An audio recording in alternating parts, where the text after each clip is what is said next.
you say you wanted to sulk alone or with somebody? Well, now that you are here, and with those drinks, I have nothing to sulk about.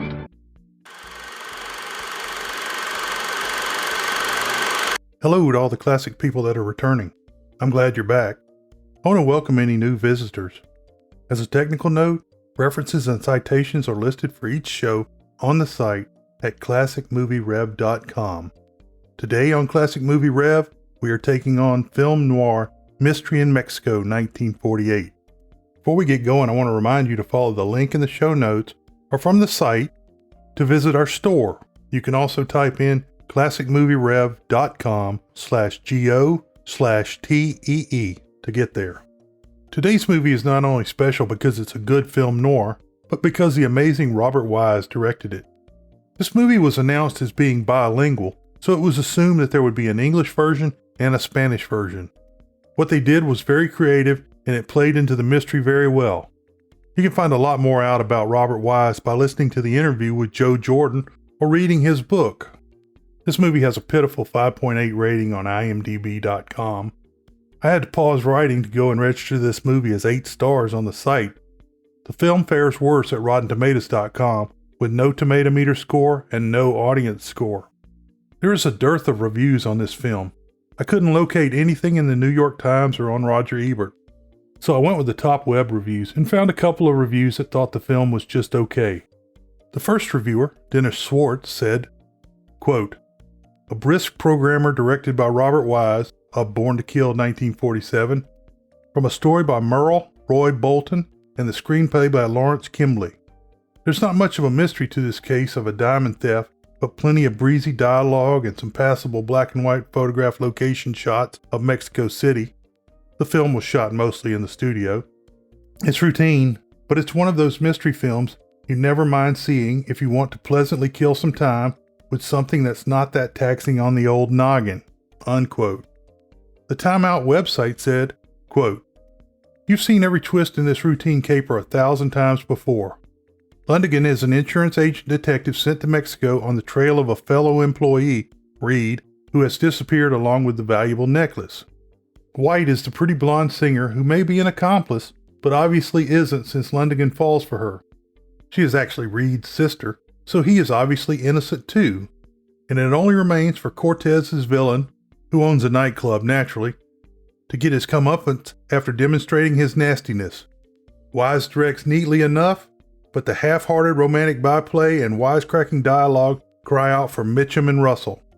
Only Dahlia, as Cortez's delusioned, man-hungry mistress, manages to give her lines any bite." Unquote. Actors. Right, and I'm a Shakespearean actor.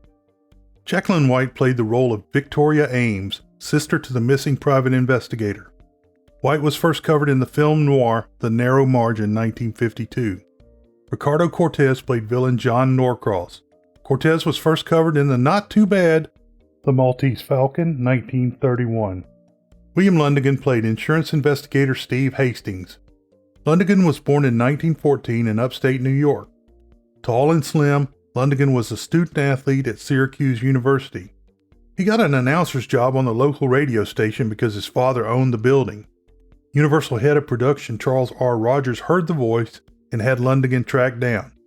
Lundigan began taking small roles in films such as Armored Car, 1937, Danger on the Air, 1938, The Black Doll, 1938, Dodge City, 1939, Legion of Lost Flyers, 1939, Santa Fe Trail, 1940 with Errol Flynn, The Fighting 69th, 1940, an enjoyable World War I movie with James Cagney, The Seahawk, 1940, also with Errol Flynn, and The Case of the Black Parrot, 1941.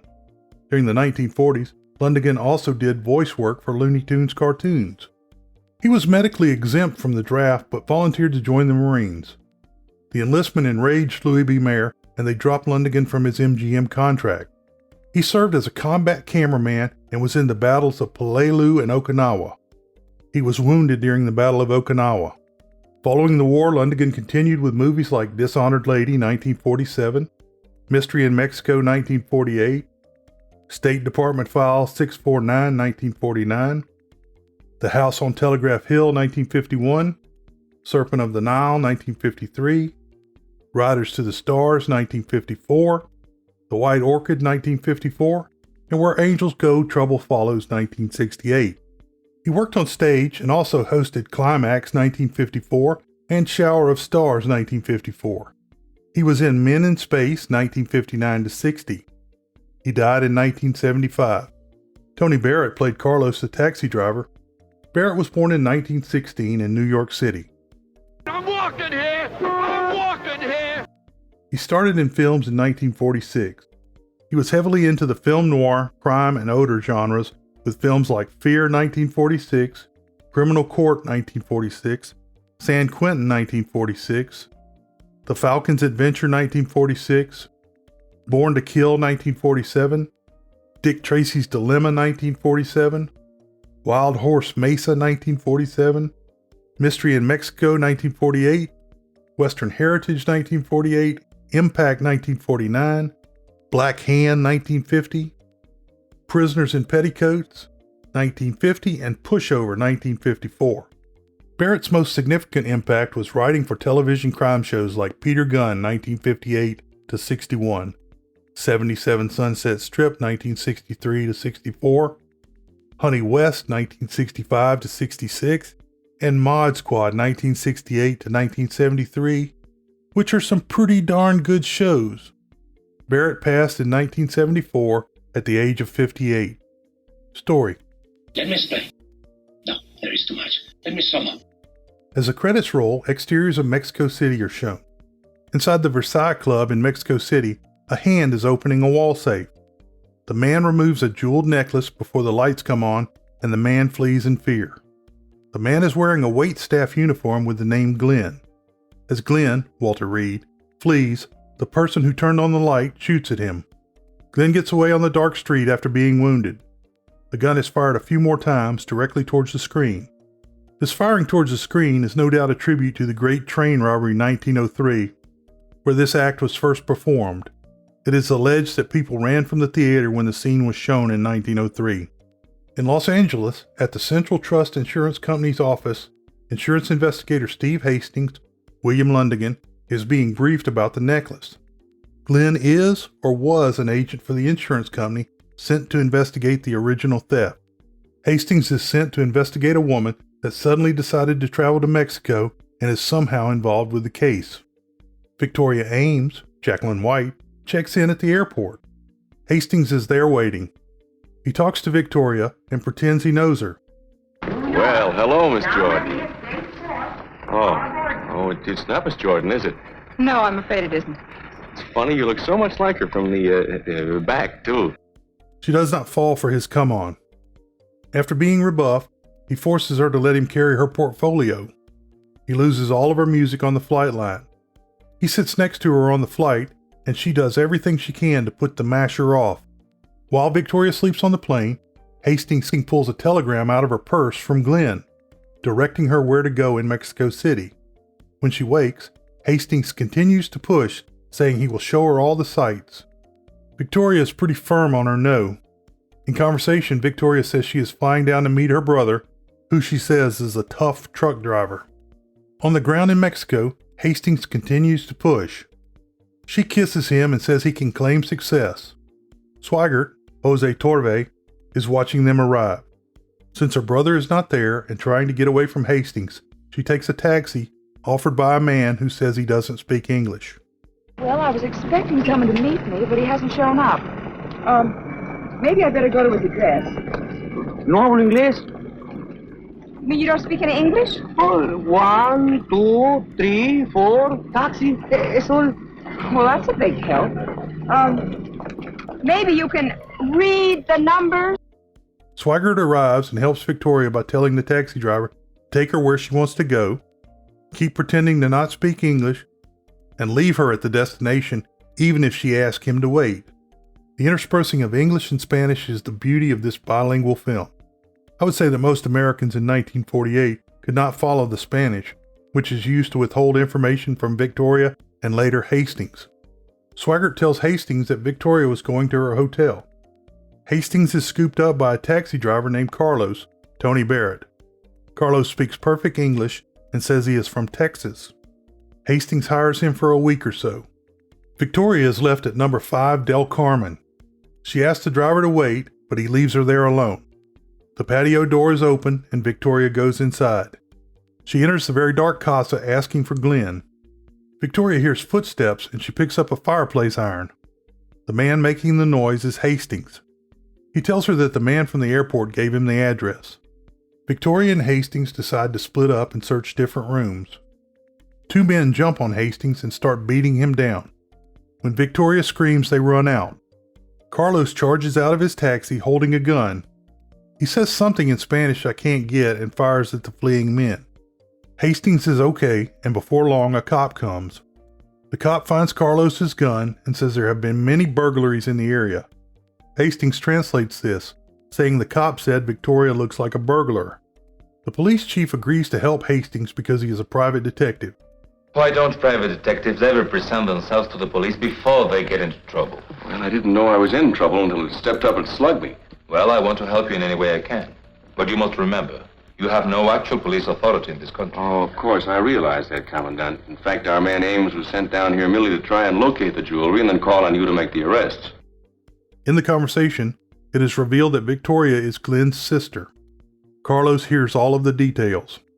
Hastings says he told the police the fight was a lover spat between Victoria and him. He says he made up the story to protect her brother's honor. She warms up to him a bit. They go back to the hotel and get Victoria a room. They make plans for dinner in an hour. Victoria finds out that Hastings has gotten them adjoining rooms. Hastings leaves the hotel and goes to the telegraph office. He finds out that the message Victoria received from her brother came from the Versailles Club by messenger. Hastings calls Victoria to let her know he'll be late, but there is no answer from her room.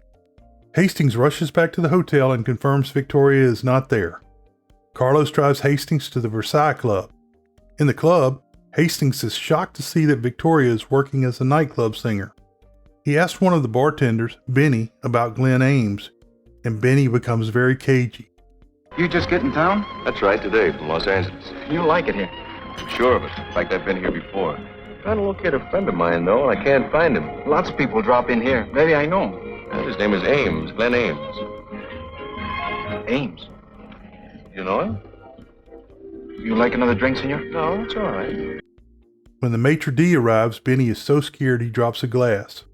Hastings is asked to join the club owner, John Norcross, Ricardo Cortez, his friend, Dolores Fernandez, Jacqueline Dallier, and Victoria at Norcross's table. The maitre d' has a striking resemblance to Andy Garcia. Dolores was the singer before Victoria, and Dolores is not happy. Then how did you happen to come to the Versailles? I merely asked my cab driver to take me to the best. Well, in that case, I'll try not to let you down. Mr. Norcross called right after you left. Dolores here's wanted a vacation, and the customers, too. So when I learned of Miss Ames' arrival, I contacted... You certainly heard about it fast enough. Well, in this business, you have to keep track of talent. And it seems that fate has dropped Miss Ames right into my lap, doesn't it? Right in your lap. Figuratively speaking, of course. Oh, of course. Hastings is curious how Norcross found out so quickly that Victoria was in town. Dolores and Hastings go dancing. Victoria tells Norcross that she doesn't know Hastings very well. Dolores invites Hastings to a party, and Norcross has also invited Victoria. Later, Hastings goes back to the club and takes Carlos inside with him. Hastings asks about Benny and is told that he is off and he will be off the next day. The next day, Hastings and Carlos go to Benny's house. Carlos doesn't translate correctly. After some roundabout, a young girl translates. She says Benny has gone to his boss's place to work at a party. Hastings rents a car for him and Victoria to go to the party. On the drive, Victoria tells that her brother is an insurance investigator. Victoria and Hastings start cozying up to each other. They arrive at the site of a car crash. They pass with little thought. When they get to the party, most people are watching a fronton match, which is a popular version of High Life. Dolores is happy to see Hastings. She says she is bartending today because Benny was killed in the car they drove by. Norcross takes Victoria away. Dolores is jealous of the attention Victoria is getting from Norcross, although she says they are not in a relationship. The police are talking to the chauffeur about the accident, and it's Swigert. Swigert says he saw the accident but Hastings can't get any real information out of him. Dice que fue un accidente terrible, ¿verdad? Sí, fue tremendo. Muchas gracias por su información. I knew Benny. He was a pretty good bartender. What do you suppose happened? I know what happened. I saw it. Oh? He just ran off the road. I suppose he fell asleep. Working late at night like he did. Benny didn't work late last night. He's not going to work late tonight either. You're so right. Hastings joins Dolores for drinks.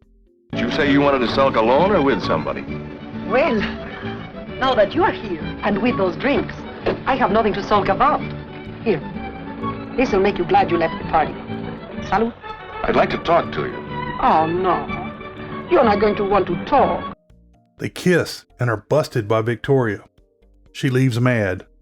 Dolores says Norcross is dangerous and people keep dying around him. Victoria jumps in the car and Hastings runs to get in with her. It's a rough drive back to Mexico City. Hastings shows his badge to Victoria back at the hotel and says he works for the same company as her brother and is trying to find him. Hastings gets a slap. You a detective? The same outfit your brother works for. I'm trying to find him just as you are. I had a lot of reasons for believing that Dolores might help me. Then kissing her was in the line of duty. Yes, of course. Do you understand now? Then kissing me was in the line of duty, too. Oh, it was not. At least Wait, Vicky, please listen to me. I could listen all day and it would have the same result. So let's take another shortcut, Mr. Hastings. Carlos shows up and Hastings says he is going to see the police commandant. Carlos calls Norcross and tells what is going on. So, Carlos is a bad guy, and all this time I thought he was a cop. A small Mexican boy shows up at the hotel and says that he needs to see Victoria. Carlos overhears the conversation. The hotel doorman sends the kid away. Carlos tries to get the message from the boy. The boy holds firm that he must talk to Victoria. Carlos takes the boy to Victoria. He says he saw a picture of Victoria in someone's purse. The boy has Glenn's jacket and says a fair bit in Spanish, which Carlos translates as, "They found your wounded brother in a field." The boy says in Spanish that Victoria should go with him to the police. Carlos then translates that the boy's family doesn't want to be involved with the police. Carlos tricks Victoria into not leaving a message for Hastings. Hastings briefs the police commandant on everything he knows. The police put a man at the hotel to watch for Victoria, who Hastings now believes is innocent. Victoria, Carlos, and the boy go to a farm where Glenn is staying with the boy's family. Before they arrive, Glenn does something to a woven doll. Victoria asks about a doctor. The farmer says in Spanish that the doctor is very far away down the road. Carlos translates this as the doctor is nearby and he volunteers to go and get him. Carlos goes to a telephone and calls Norcross. Norcross is meeting with Hastings at the time Norcross gets the call. Hastings ducks into another office where he can listen in on the call. A man comes in behind him and knocks him out. When Hastings awakes, he is at the farm. Swigert is beating Glenn and Carlos is holding Victoria. The Mexican family is standing against the wall in terror. Hastings jumps to help Victoria but is knocked down again, but this time it's by Norcross. I'm glad you came too, Hastings. Maybe you can convince your friend here to tell us where that thing is. Steve, they've got to tell him they'll kill him. I haven't got it. Hold it. He's no good to us, dead. Hey, I got a way to make him talk. We'll get to that later if necessary. Hastings has figured out that Norcross is behind all the crime. Glenn shows where the jewels are hidden using his eyes. Norcross kicks the doll containing the necklace to the little girl, and she chews him out for kicking her doll. Hastings starts spinning a yarn to stop the beating of Glenn. Hastings tells them that the jewels are in Glenn's jacket in the hotel. Carlos leaves to get the jacket. After some time, the little girl tells her mother that she wants water. She drops her doll, and Swigert picks it up. She bravely takes the doll from the criminal and has her mother give the doll a drink. Carlos arrives with the jacket, and there's nothing in it. Nothing in it. We're right back where we started. The little girl pulls the head off the doll, future serial killer, and finds the necklace. Mira, mamá, mira. Get that kid up! Lo que me encontré dentro de mi muñeca. Norcross takes the necklace from the girl. He waves for his henchmen to murder all of the witnesses. The Mexican policeman that was watching the hotel opens the door. Norcross fires at him and the cop guns him down.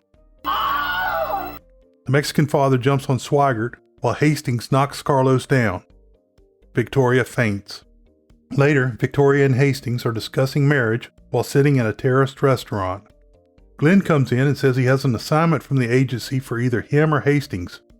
When Victoria finds out that the case involves Dolores, she makes Glenn take it. Look what I got. A job. A job? Oh, Glenn, you're not well enough. Well, it's from Powers. He says either I take it or Steve takes it. Steve takes it. He's loafed long enough. What's the deal? A policyholder down here reported some fur coats missing. $50,000 worth, she says. She? Yeah, some gal by the name of Dolores Fernandez, a singer. Dolores? Yeah, you know her? Yes, I know her. And I know him. And you're invited to a wedding at 4 o'clock. Hey, well, what about this, the assignment? Well, you look perfectly well enough to go back to work. Victoria decides to marry Hastings. The two men talk, and it was a stunt created to make Victoria jealous so she would marry Hastings. I'll be back with conclusions and the world-famous short summary following a word from our sponsors. Summary. This movie could have been a decent film noir with an English and a Spanish version. But what was done made this a far superior film. When watching a whodunit, part of the joy is seeing if you can pick up on the clues that lead to the killer. By adding Spanish and intentional misinterpretation of same, a new layer of mystery is added. Mystery in Mexico. Below is an example that was taken from Joe Jordan's book, Robert Wise, The Motion Picture. Quote, in Victoria's room, the boy conveys Ames, Glenn's wishes to Carlos as he says, El señor dijo que su hermana tiene que ir conmigo a la policía. You butchered that. An English translation of the boy's words states, the gentleman told me that his sister needs to go with me to the police. But Carlos informs Victoria that the child and his family are afraid of being involved with the authorities. Unquote. World famous short summary. Get busy with the Duolingo app. Hope you enjoyed today's show. You can find connections to social media and email on the site at classicmovierev.com or in the podcast show notes. If you enjoyed this show, go ahead and hit the subscribe button. If you've already subscribed, you can tell a friend, colleague, or family member about the show, or leave a review wherever you listen to podcasts. It really helps the show get found. If you want to comment, suggest a movie, or help out, contact me by email at jec@classicmovierev.com. Beware the Moors.